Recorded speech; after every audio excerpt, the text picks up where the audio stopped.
everybody, happy Wednesday. And when it's Wednesday here, what does that mean? It means I'm on the website and I'm on YouTube. So if you ask your questions, I've already been on chatting with many of you. And I have 3 questions today as well as a journal topic from Jessica. Thank you so much for that, Jessica. It's a cool one that I remember hearing about and doing. I think it was like my freshman year in college. So it's a really cool one. So stay tuned for that. Okay, first question says, hey, Katie, sometimes I feel like I have an eating disorder because of my behaviors and eating or not eating habits. Lately, it's been really tough for me to sleep, eat, and think straight, and I was wondering if that's part of it. I also struggle from PTSD and have had several panic attacks this past year. I want to turn off my thoughts and unwind, but it doesn't feel possible due to current circumstances, and I don't have a therapist. Love your videos. Thanks for all you do. Now, this got a whole bunch of thumbs up. And for many of you, if you're new, if there's a question below a video, a Tuesday video, because that's when I glean my questions for today's video, if you really like that question, you're like, man, I struggle with that too, and I really wonder, give it a thumbs up. This one had so many that I could not, also the next one also had a lot. I cannot deny that everybody has this issue and wonders. And the main question I think here, just to clarify if any of you are confused, is that this person worries that they struggle with an eating disorder because they often struggle to eat and have an appetite. Now, I want to clarify that those are 2 very different things. If we're struggling with PTSD, we have panic attacks, we have an anxiety disorder of some sort, we have other stuff going on, our appetite can be the first thing to go and the last thing on our mind. And our lack of eating or inability to even maybe keep food down does not always mean we have an eating disorder. If you are curious and you want more information about what an eating disorder is, I have a video on that where I talk about it. And I even separate them out after that where I talk about bulimia and anorexia and EDNOS and what those mean. But the difference is that when we have an eating disorder, that's our primary focus. We think about that all the time. And this sounds more to me like it's your PTSD, it's your panic attacks that is making it really hard for you to sleep, eat, and just be yourself. And so I would not worry about it. I would obviously talk to your doctor if you have a general practitioner you can see just to make sure that everything's okay, and obviously get blood work done, make sure that your lack of eating or maybe skipping meals and eating other things hasn't affected anything and you're doing okay. But it doesn't sound to me like this is an eating disorder. It sounds like this is your PTSD and it's just making it really difficult. Okay. Now, question number 2, and this was also one that got a lot of thumbs up. It says, hey, Katie, is it normal to feel addicted to my depression? Good question.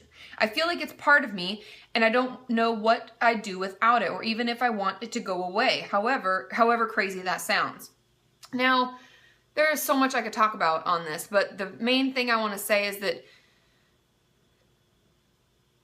depression is not an addiction. It's an illness. It's a mental illness. So although it can feel like a comfort, because many people will argue that the way that we think in that downward spiral, I talk about kind of going to that dark place of thinking, can kind of overrun us, and we almost get so used to having it all the time that we feel comfort in it. Like, oh, okay, I'm just going to curl up and watch TV like I always do and, dream about hurting myself or feel really bad. And we get so used to that cycle and the pattern and our brain and the way that it thinks that it can be kind of comforting / a habit.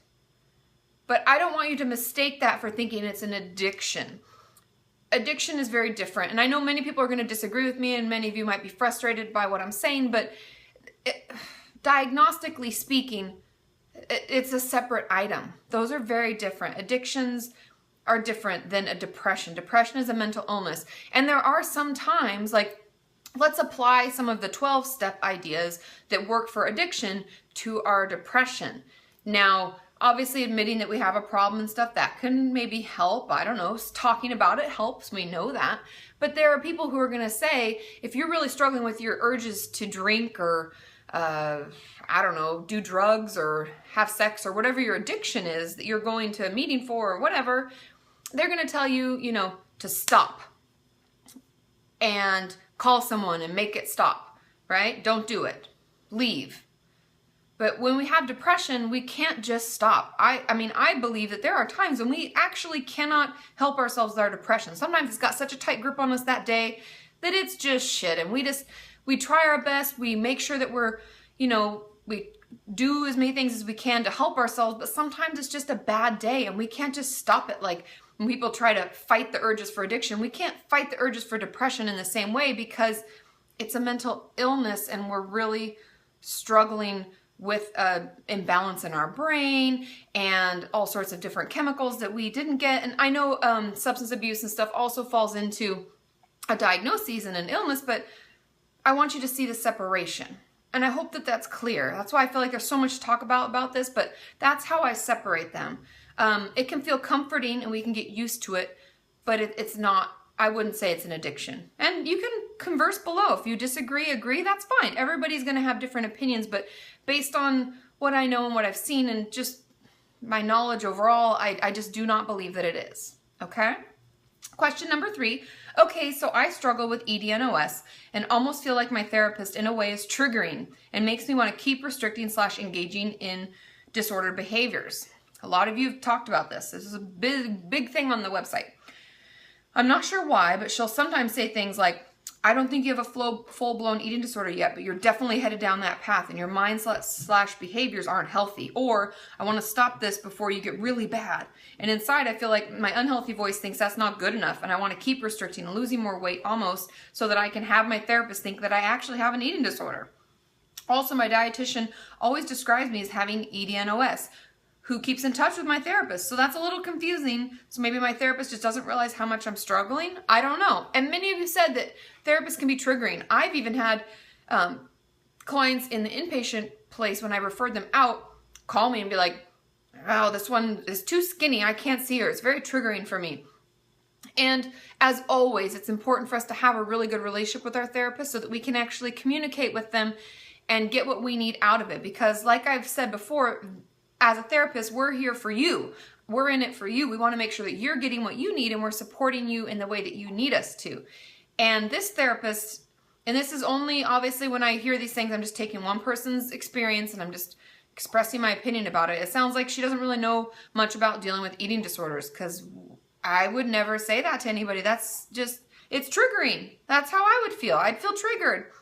And so I would do one of two things. I would talk to her about it and say, sometimes when you say those things, I feel that, I need to make my eating disorder worse for you to take me seriously. I know many of you struggle to say that, but sometimes we have to speak up for ourselves. And 2, I'd look into another therapist because maybe this just isn't quite the right fit. And maybe your dietitian knows someone who works with eating disorders that she really likes. That's another possible vein to find a good referral. So those are my thoughts on that. And I'm sorry for those of you out there who have therapists who sometimes trigger you, but like everything in life, there's good ones and there's bad ones, and we have to find the ones that fit for us, okay? Now the journal topic from Jessica. Thanks, Jessica, for this. It says, take a jar, fill it with golf balls. It's full, right? In my class, the professor did that, had a big jar, put golf balls in it. So this is full, right? Can't fit any more in it. And we're like, yeah, right? Now put some small pebbles in it. Again, it's full, right? Nothing else can go in this. You think it's full? At this point, you're like, it's not full. They're going to do more. And they do. Now pour sand in to fill in the crevices. And you kind of shake it around. Full. Now pour a beverage in it. They did water. She said, I read both beer and coffee before. You can put whatever you want in it. The golf balls are the important things in our life. Family, health, friends, and favorites. With these things, our life remains full.